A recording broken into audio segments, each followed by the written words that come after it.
Hey, everybody, it's Scott Steen with winnersandwhiners.com coming to you with the Thursday surprise edition of Today in Sports Betting. Scott and I are going to take a look at the college schedule, both for tonight and for the weekend. We had to adjust our schedule a little bit because my partner's going to go on a little gambling excursion there in New Jersey. Scott, you're not actually going to any casinos or sports books, right? You're just going to some rando hotel. You're going to sit in your hotel room and play online poker and bet on sports, right? For the most part, I still am going to have to call around a couple of casinos to see what's open, stuff like that. How's the social distancing practices, stuff like that for the sports books. But for the most part, at some point when you're using runners, etc., you kind of get tired and you want to do it yourself every now and then. Right. So taking a road trip to Jersey for a huge UFC card with Khabib fighting is going to be fun. You also got college football, stuff like that. Should be a fun weekend. So hopefully it also turns profitable. Just to remind our viewers, Scott, you're single, right? Yes, I am. Okay. Yes, I am. But my that's the kind of road trip only a single man could make, right there. I believe that the phrase I like to use is I'm really focused on my career right now, which usually works if anybody asks. So whatever. That's just not the thing. That's not the kind of thing a significant other is gonna. So, honey, I'm gonna take.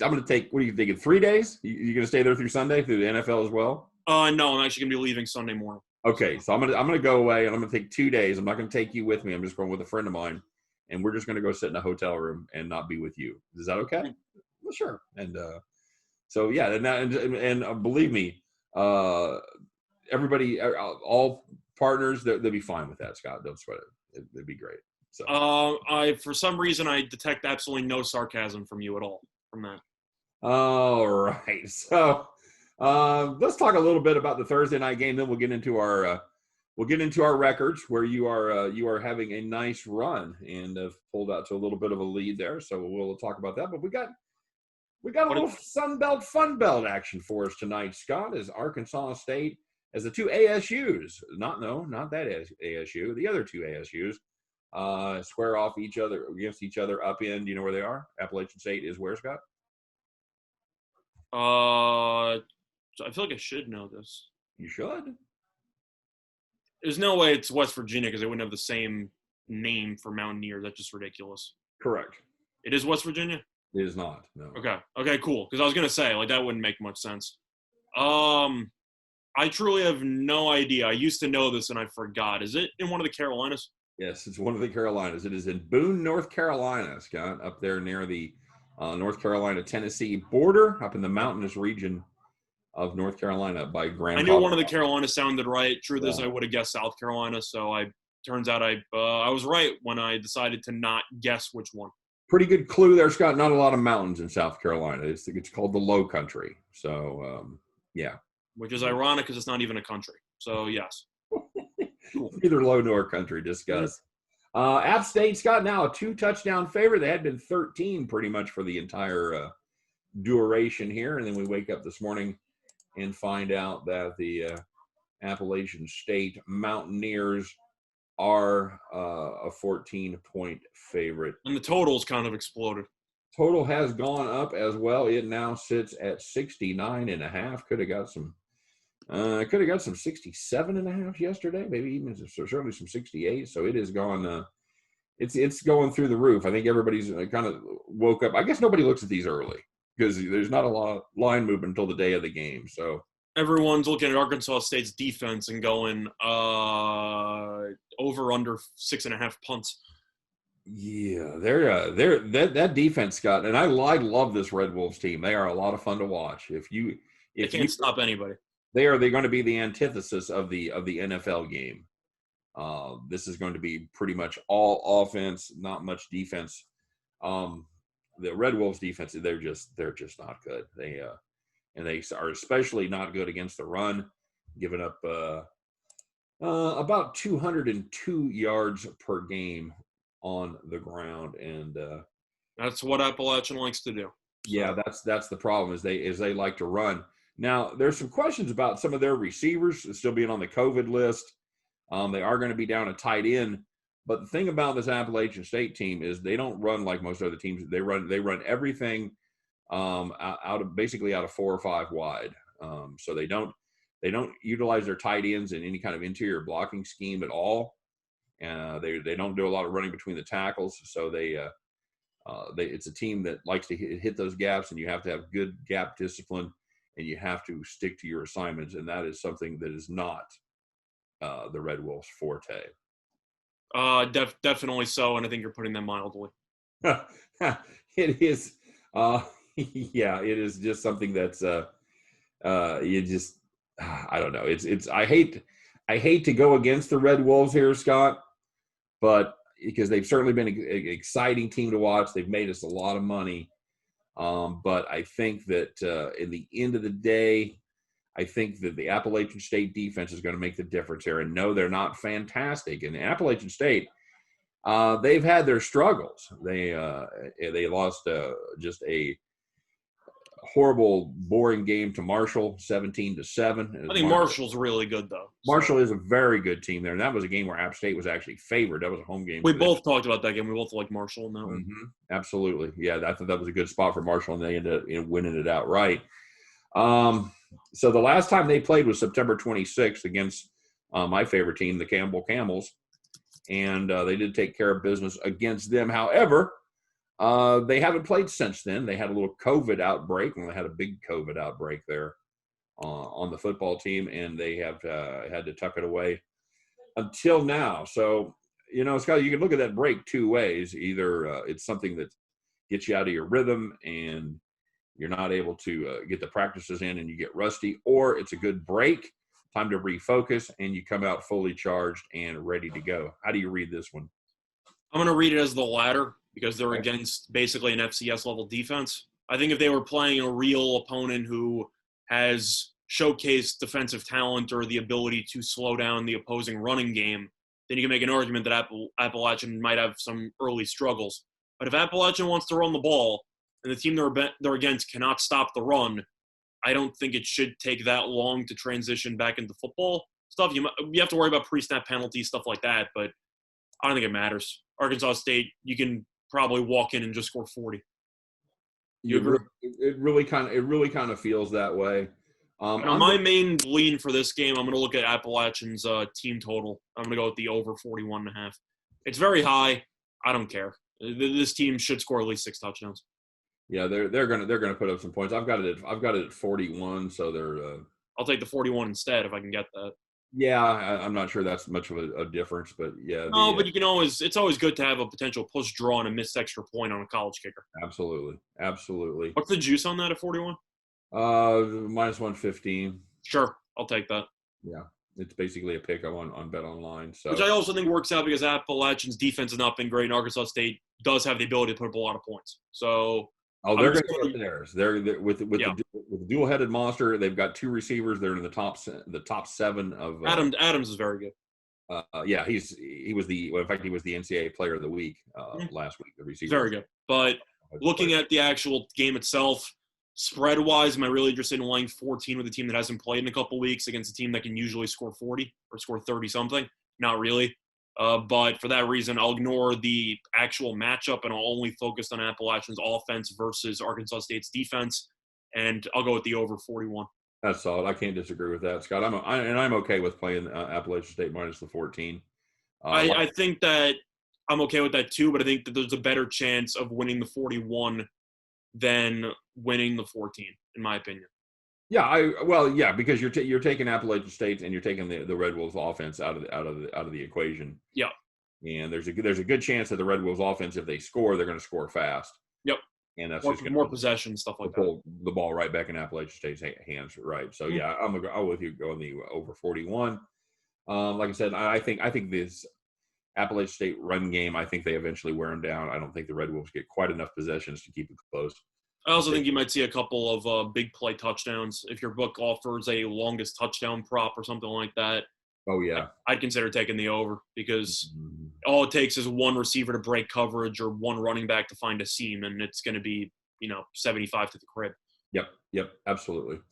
All right, Scott. So let's talk about the rest of the college slate this week. Like I said, we're going a day early. For the record, by the way, we're going to be skipping Friday's games because we looked at Friday's card. I know that I am a Wisconsin alum, but I'm not exactly thrilled with that game in itself, and everything else not really that great. I thought South Florida sucked, and then they ended up hanging tough against Temple, and now they play Tulsa. So I don't really know what to think of that one. I'd lean Tulsa, but playing their first game, so you don't really know what they've got. I'd lean Tulsa as just brief Friday overview, but nothing jumped off the page and said I have to talk about this. Agreed. UAB and Lafayette, a couple teams there. I'm not sure what we've got. I've liked this UAB team. I keep thinking Lafayette is going to be better than they actually are, but they haven't been yet. I know money's come in on Lafayette pretty heavily. Yeah, you got a favorite shifting in this matchup, but I'm going to lean to UAB. Okay. Yeah, I would do that too. I would probably take Wisconsin to cover that number, but I'm leaning Wisconsin anyway. Yeah, that's a very small lean. It's a night game. You have a revenge angle for Wisconsin after they ended up losing as 30-something point favorites to Illinois. Illinois made a bowl game, lost to Cal. They aren't very good. I think Wisconsin should win by about 3 touchdowns or so.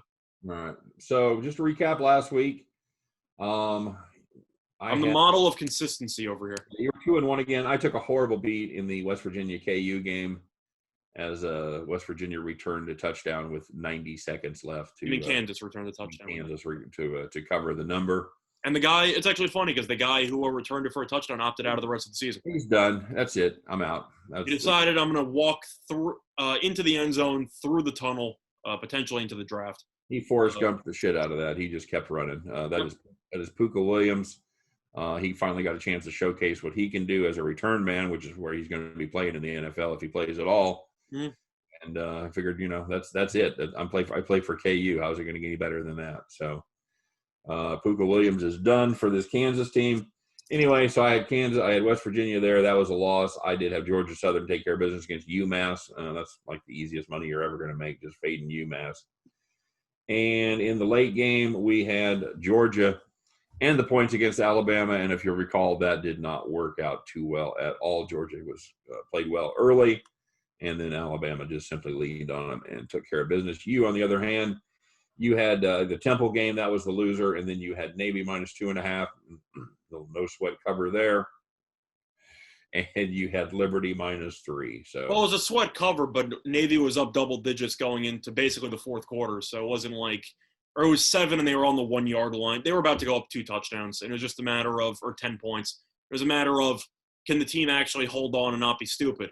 And they almost were, but they went for it on 4th and 1 on the final drive. They ended up converting by about an inch, and they bled the clock. It helped out that East Carolina's starting quarterback wasn't playing. They started a true freshman who couldn't throw the ball, which definitely helped. But, yeah, picked up a winner there. And the other winner I had was Liberty against Syracuse, and Syracuse stinks. Liberty's very good. And that was a sweat-free winner.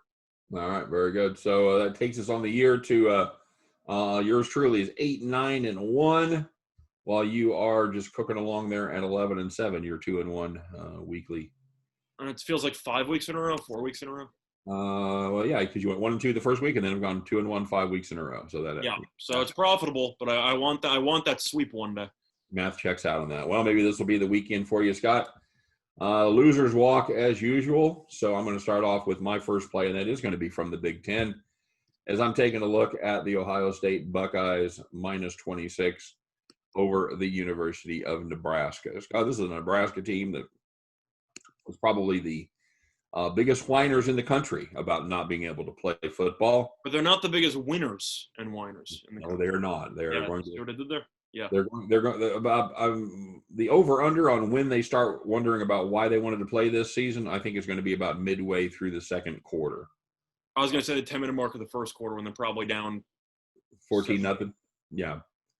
This is a. I'm not sold on Taylor Martinez, Scott. I think he's been there about 9 years. You keep saying Taylor Martinez. You sure it isn't Adrian Martinez? Is it Adrian Martinez? Okay. I'm pretty sure it's Adrian Martinez. Yeah, it's Adrian Martinez. All right. Who's Taylor Martinez? Wasn't that his brother who used to play for Nebraska? Maybe that's why it seems like they've been there forever. Okay. I don't care. He's dreadful. I don't care what. Taylor Martinez used to be the quarterback of Nebraska back in like 2011.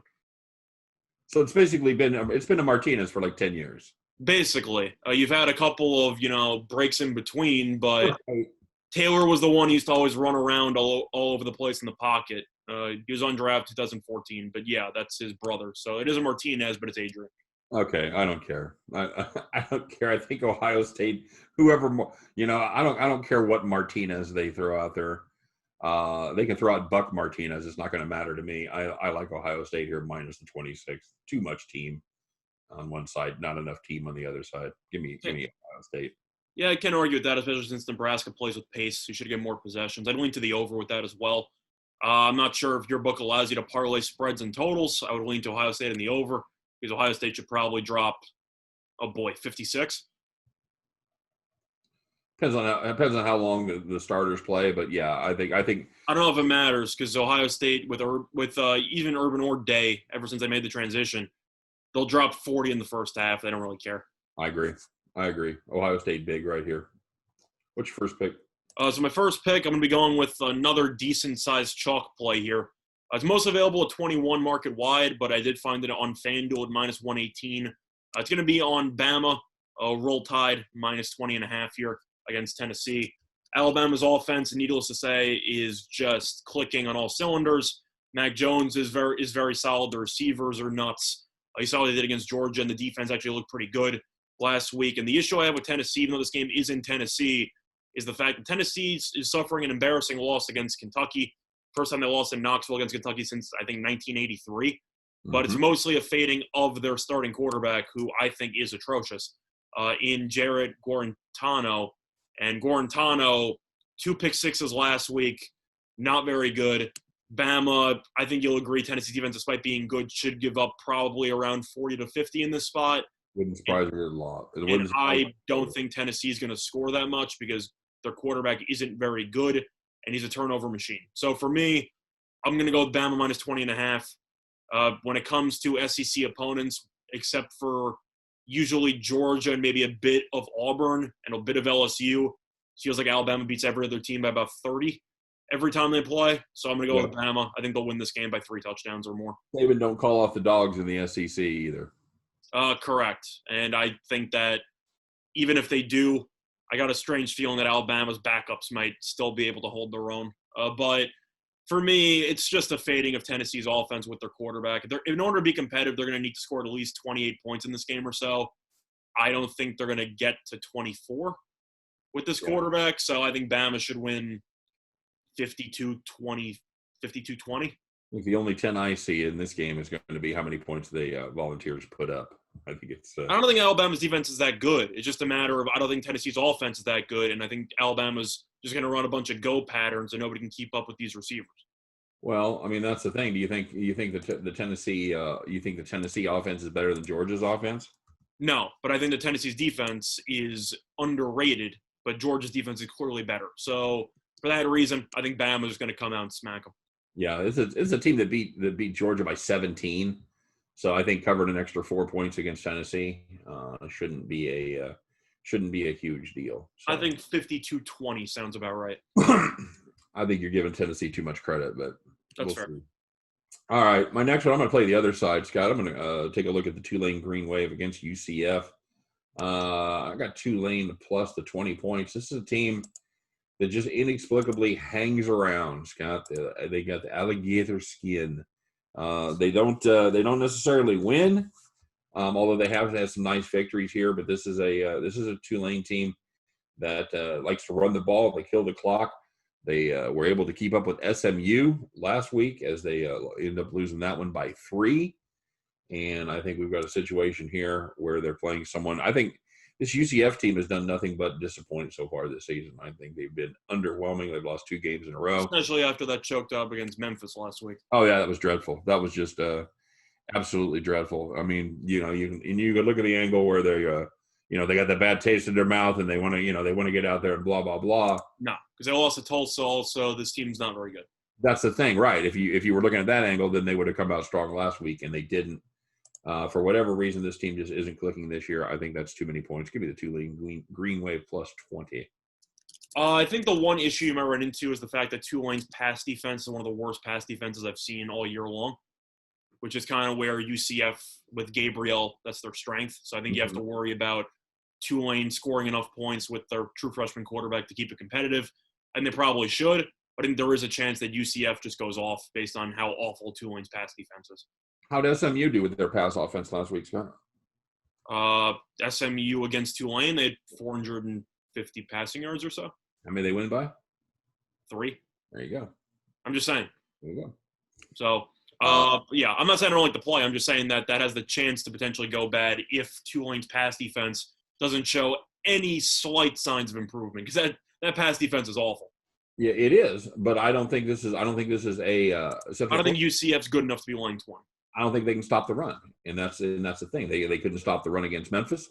I don't think they can stop the run against the Tulane Green Wave. Yeah, they're probably going to win, but I like them plus 20 right here. Yeah. So my second play is going to be on a Mountain West matchup, which I'm happy is finally back. Woo-hoo! Yep, and it's going to be on one of my favorite teams to bet on. It's going to be one of the service academies, and it's going to be on Air Force -7. It's available on DraftKings at -114.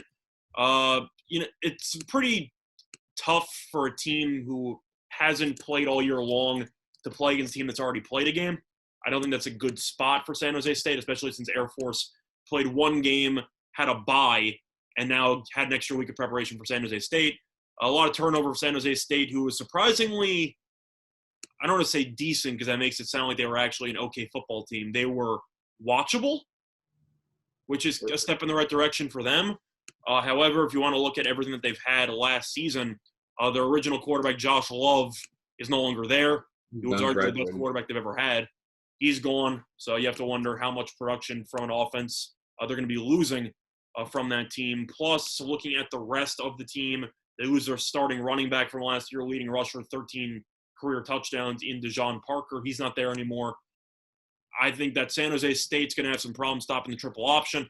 I think that Air Force, who looked insanely good against Navy, and I don't think Navy's good, but that Air Force team was legit because I've seen them play. They're really good on both sides of the ball, and they were really good last year.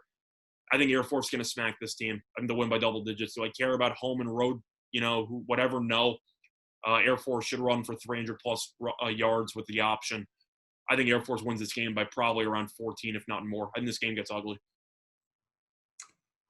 Oh, this is a heartbreaking development, Scott. You have San Jose State? No, I have Air Force -7. Oh, okay. I have the same exact pick you do. This is the first time I think we've had a match pick. We have had one before. We had the over in the Oklahoma-Kansas State game. Oh, okay. A couple weeks ago. But I don't know how I'm supposed to take San Jose State here. This Air Force team they should be ranked. This team is easily a top 20 team right now. I think if they'd have played more games, I think they would be ranked. I think they are really good. I think at the end of the season they're going to be a top 20 team. Yeah, they should be. I like that offense they run. They run kind of a veer option off that triple option. I like the way that they always seem to have advantageous angles when they're running the football. And this defense is nasty. This defense is physical, and that's something that used to pride with Navy and with Army. Army's still a little bit, but it used to pride that with Navy over the last couple of years, where you look at their defense and they can just hit people, and that they're going to bring it defensively. That's what Air Force does. This team brings it. And I know that Navy has struggled this season. They're not that great. Would they give up 30 rushing yards to Navy? Yeah. Like that's a solid defense right there. Yeah, that's pretty incredible. And this is a matchup that's gone well for Air Force. They won by 17 last year, and which is they obviously don't play San Jose State every year. They're in a different division, but I got nothing to like about this San Jose State team. You called it. Love is done.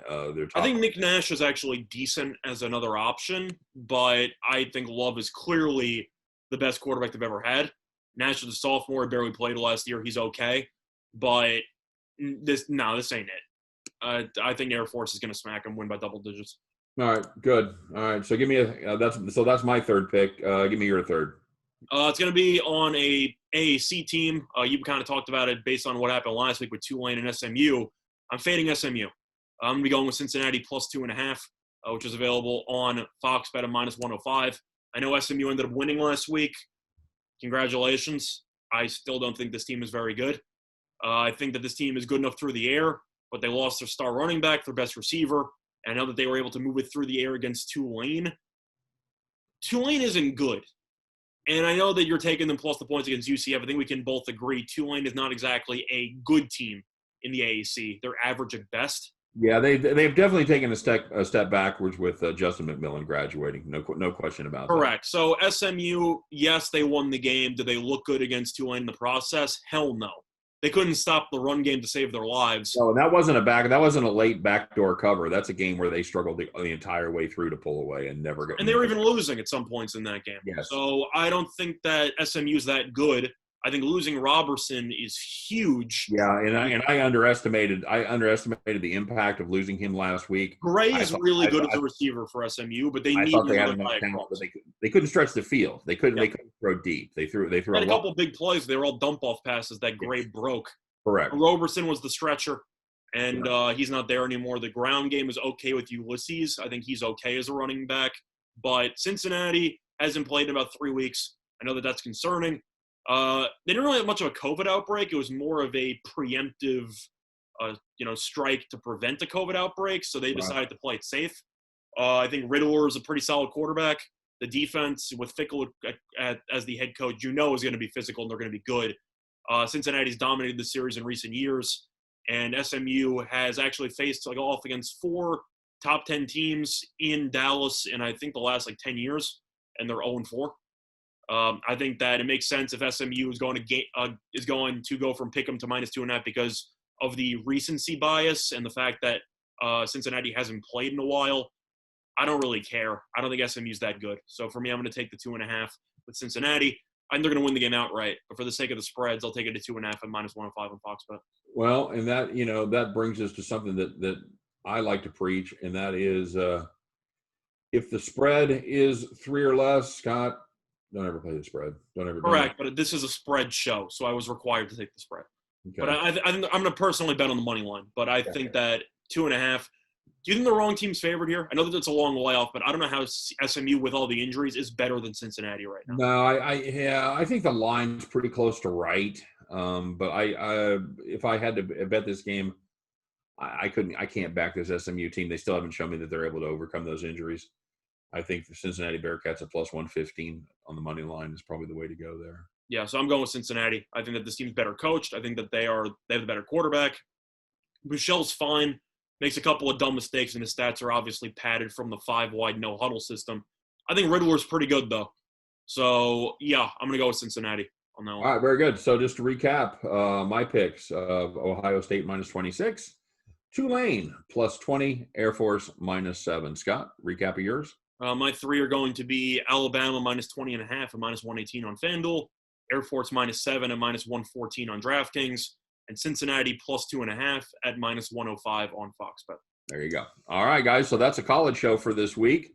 We wish Scott lots of luck up there gambling in the great state of New Jersey. You don't have to wish me off, already. We're gonna have a show tomorrow. So. I know. I just want to get my luck in case they don't watch that show, Scott. Fair enough.